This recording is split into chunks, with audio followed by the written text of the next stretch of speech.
Hey, so welcome to another video. I'm filming from my kitchen, which is looking very sparse and very empty because we have just had the apartment painted. When we moved in, it was like paint coming off the walls. It was just really gross. The people that lived here before had just not taken very good care of it, and we finally got it painted. So I'm filming from the kitchen because this is the only area that's really clean right now because the painters had just finished up yesterday and we needed to start being able to use the kitchen again. If I can give you one piece of advice, doing your whole apartment, painting your whole apartment while you're living in it is something I would try to avoid. It was pretty horrible sleeping with all the fumes and just paint everywhere and just crap everywhere. It was not ideal, but at the end of the day, it got painted and I'm happy about it. So that's a plus. So I need to organize and re-clean the apartment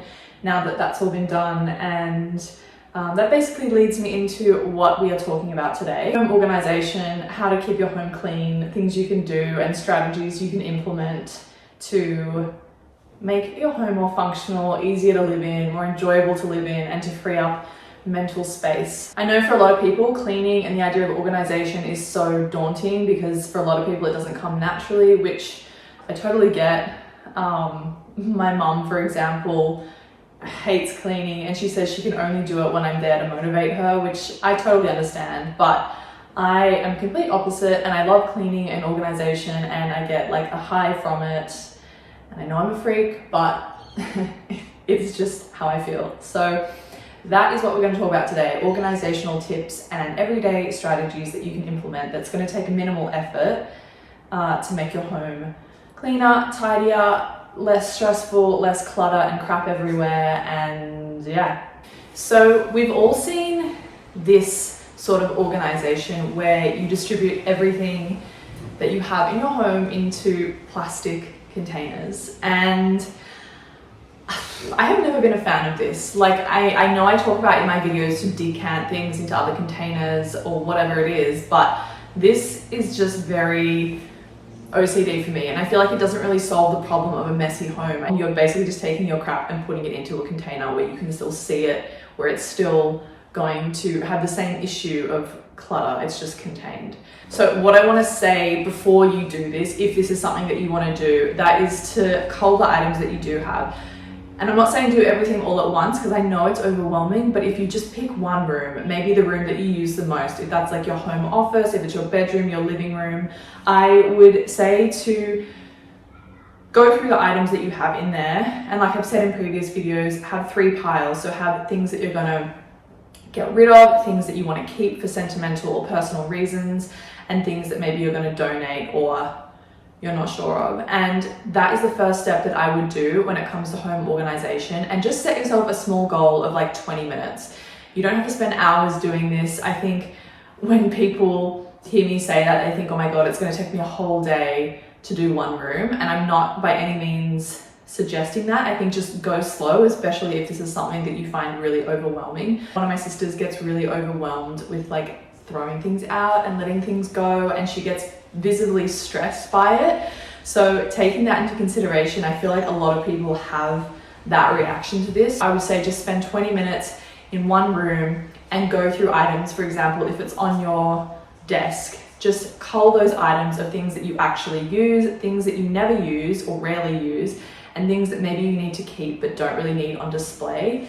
And from there, once you have these groups, you can get rid of the things that you no longer need, put things away in concealed spaces for things that you only use occasionally, and then the things that are sort of like high usage, I guess high traffic items, then we can start to look at how you can organize those in a way that's easily accessible, maintainable, and not going to cause you too much stress. So by compiling these items, not only are you sort of breaking down the things that you actually use and looking at the products that you have, but this is going to help you to declutter visually. So it's going to help you to create a space that's a little bit more streamlined. There's not going to be stuff everywhere, and it's going to allow you to see the things that you use on a daily basis, the things that you don't really use, and the things that you want to basically get rid of.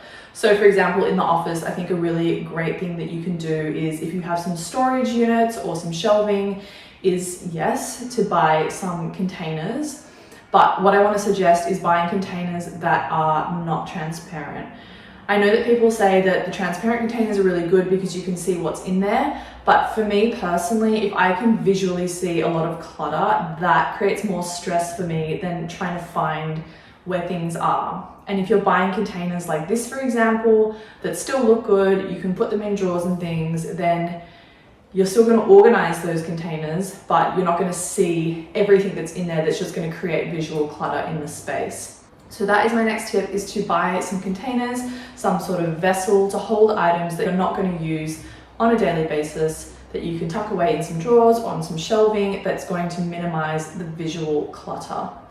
As humans, it's like a known thing that the easier the task is, the more likely we are to do it. So if you can eliminate the stress and having to think about where things are or think about how to do things, it's going to make you more likely to continue doing these things over time, as opposed to something that is stressful and you actually have to implement time to think about. Which is kind of sad to think that like the easier it is, the more prone we are to doing it, and that we don't really like to put in effort, but it's just how we're naturally wired. So if you can keep that in mind when organizing the items in a space, so for the things that you use more commonly, to keep them in an area that's really easy and accessible, and the things that you use less so, maybe put them to the back a little bit more, but still in an organized way. I mean, there's a million products and things that you can buy to store items these days. Obviously, if you just go on Amazon, there's like endless choices. I think that if you have really small cupboards, or they're quite deep or kind of difficult to get to, things like this turntable, Lazy Susan style thing can be really good, because it means that you're able to access things by spinning it. You can pull it out if you need to. Similarly, I think these sort of trays, like these kind of double up trays, are really good because you're maximizing the height in a cabinet, particularly in bathroom cabinets. I think they're really helpful. Often a lot of people don't have that much space in bathroom cabinets, and if you're going to put your things in there that you need to use on a daily basis, why not make the most of the space? Again, if there's products that you use on the daily, keep them on the low shelf in front of you or on the bench top, wherever is most accessible, as long as they're compiled and neat. But avoid putting things up high or in the back of cupboards if it's something that you use every day, because eventually it's just going to become a really annoying thing that you have to do. And when you have these things that build up over time in all these different ways, it's going to become messy again. It's going to become disorganized because there's not a clean, clear system. So collate your things in a way that makes them really easily accessible and decluttered.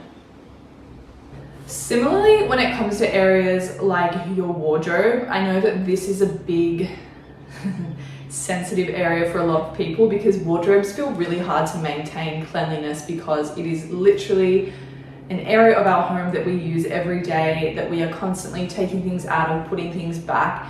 And I know that it can get really easy to be sloppy with that and to just chuck things in and not have organization. So if you have tools in your cupboard or in your wardrobe or wherever it is that are going to make that easier for you, then definitely it's something worth implementing. So visually, if you get really stressed by the look of a lot of clothes hanging up, I would definitely recommend getting some coat hangers that have like the double room for hanging. So you can have, for example, a pair of pants folded over and then a jacket around the coat hanger. I think they're really useful if you're trying to minimize that visual declutter, because it kind of slimlines everything.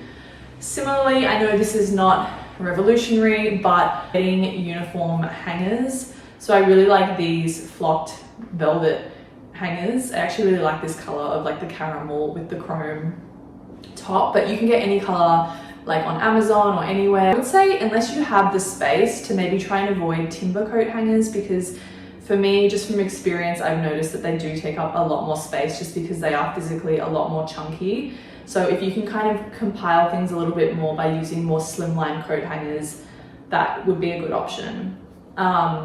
In my wardrobe, I really want it to feel kind of like a retail experience, because it makes me feel a little bit more excited about using the space, about getting dressed every day. And if there are things that you can do to make that more exciting and make that more visually appealing, then I would recommend getting even like some really cool assorted vintage coat hangers, which is something that I do. I actually have a combination of like the flocked coat hangers and then also some vintage ones that were actually my grandma's, and it just makes it really fun to play around with that space. Similarly, if you have some really cool shoe boxes or some storage containers to keep things in or to keep it visually appealing, then I would also encourage you to do that. And it's also just another great way to store things. Again, with belts, you can get belt racks. So I know that a lot of people often will hang their belts and things just over the hanging rail, and it just gets really messy and they always slide off. You can get hanging rails that are suited for accessories and belts and things, or clips are another really great option. But there are so many things out there that are designed to make your life easier, and if you just implement a couple of them, then it's going to make such a big difference to your everyday experience in your home. Another thing is jewelry and accessories and things, which I have a lot of, and oftentimes if I don't maintain it, it just gets really out of hand and there's like crap everywhere, and I don't really have that much space for a designated jewelry zone. I mean, who does? But I think to make it a nicer experience, you can get a really nice ceramic dish or a trinket bowl or a tray to collate these items and just bring them together so that it's going to again remove the visual clutter and allow you to free up some space in your wardrobe or shelving or, you know, chest of drawers, wherever you have your jewelry. I've spoken about this one before and I'm going to say it again, and that is use the storage space under your bed. I really encourage people to get beds that have storage space under them, whether that is just like an elevated frame or where you can lift up the mattress and store things underneath. It takes up so much room in your bedroom, and if you can utilize that space to store things and to get things out of the way, even if it's clothing, like your winter clothing that you want to put under there in vacuum sealed bags or containers, that is going to create such a big difference in your wardrobe, in your room. It doesn't matter what you store under there, as long as it's things that you don't really need to access easily. If it's just kind of things that you maybe use once or twice a year or in different seasons of the year, I would really recommend trying to get a bed frame or some sort of storage system happening under your bed. I personally use vacuum seal bags. I did have IKEA sort of soft boxy sort of bags, which are really great because they're a little bit more structured. But again, I think the vacuum seal bags can compress so much more tightly, so saving you a lot more space, and you can kind of add more under there.